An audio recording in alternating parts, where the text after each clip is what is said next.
တင်တယောက်တည်းမို့လို့အားမငယ်ပါနဲ့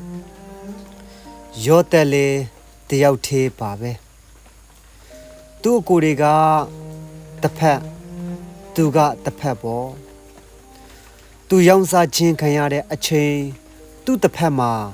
ဘသူကမှမရက်တီပေးခဲ့ကြပါဘူးအခုတော့အများဖြစ်တဲ့သူ့အကိုတွေက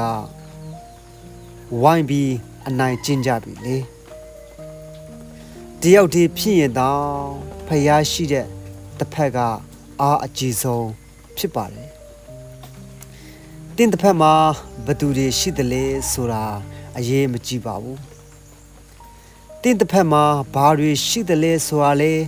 အရေးမကြီးပါဘူးအရေးကြီးဆုံးအရာကတင်းတစ်ဖက်မှာဖျားသခင်ရှိဖို့ကအရန်အရေးကြီးဆုံးဖြစ်ပါတယ်